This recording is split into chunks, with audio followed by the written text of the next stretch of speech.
All right, for a little bit of ease of access, I'm going to actually just present it this way, a little bit different than you normally see in class. Hey, monsters, how's everybody doing? Great, good to hear. It is September 30th. I am so sorry that I'm not there. Had an appointment again today.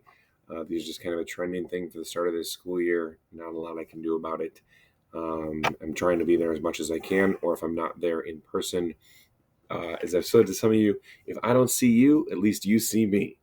So today it's review and cheat day. It is September 30th. Let's go ahead and take a look at what we got going on today. As you know, for review and cheat day, it's going to be back to the Hotel de Niue.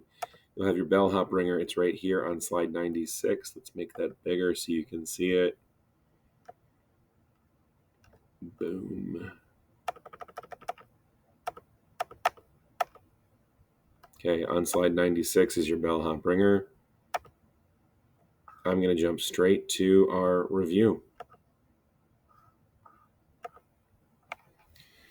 The French established trading posts in modern-day Canada and the Great Lakes and Plains regions. That's where we live. So basically everything across Canada, everything through from western Pennsylvania to the Dakotas, going east to west, and all the way down south to Louisiana. They form friendly relationships with the natives, where they actually go ahead and follow native traditions, marry native women, try not to force their culture onto the natives.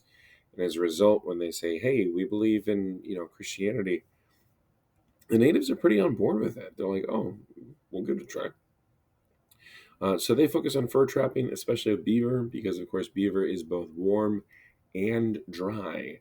Very good to have beaver pelts. The Dutch believe in ownership of land. They pay the Mannahatta for their land, or at least that's how the Dutch interpret it, because they believe in ownership. The Mannahatta believe that everyone owns the land and works together, and they kind of interpret that as a gift from the Dutch instead of interpreting it as a payment for their land. That disagreement just kind of is what it is, but later on we're going to see it be a different disagreement, and that's going to change hands in the New York area. The picture of that sale will be a question on your quiz, so fair warning about that. England's late to colonizing in America. Their first attempt fails. That's Roanoke Island. We talked about that both Tuesday and yesterday with our role play activity and then with our actual crash course notes, kind of recovering from our survival on Tuesday. Their second attempt almost fails. That's Jamestown, Virginia. They have a rough relationship with the natives, and of course, there's problems with disease and brackish water. Your goal for today is to study for your quiz, complete your homework menu, and ask any clarifying questions.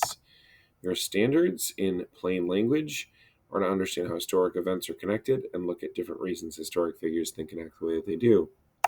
Your rubric, 2 sections on the test, History 1 and History 2. 3 choices of how to do the test. And the points are going to break out the same. Questions are the same no matter what. You can see there an 8, 10 to 11 points, or 8 to 9 points on History 2. And then it breaks down coming across.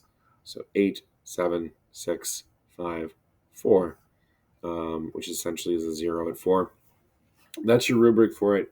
You're going to have a couple options on how you do your test. One is the old Google form option. Go in, answer the questions. Some are, most are short answer, and a few are multiple choice. You can go ahead and answer it on the Google form. Your second option, we're going to try out a recording option. Fortunately, for those of you who maybe don't want to be on camera like I am right now, it's just audio. And so you make an audio file, and then you could copy paste that link into your Google form. I'll clarify that one further on Friday.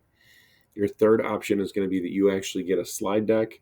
Questions are in it, and you can answer the questions using words, pictures, or a combination of words and pictures to get your point across. As long as you can get the point across, you can earn those points. Again, I will clarify those 3 options further on Friday when I'm back there in person. But I just wanted to kind of give you a warning of what it'll look like. Your hotel detective is watching, knows what's going on. Your amenities today. The homework menu is, of course, available to you. I have mine right here. The quiz is, I have mine right here. You click on that, it's set onto a homework option. So when you open it up, it will look like this. I can just ask you for your name. I should say Niwayne in a second. Okay, it'll let you in that way, and you click start, and then you can actually play. The quiz is very much the same as we would do in class, except you're playing individually. That quiz is open through tomorrow, so you can go ahead and continue to work on that. Where your study guide is right here. The study guide, of course, self-grades, and you can earn up to 2 points of extra credit for the study guide. If there are any final questions, those drop-dead questions, you're studying later, you look again at the quizzes, you want to kind of figure out what's going on.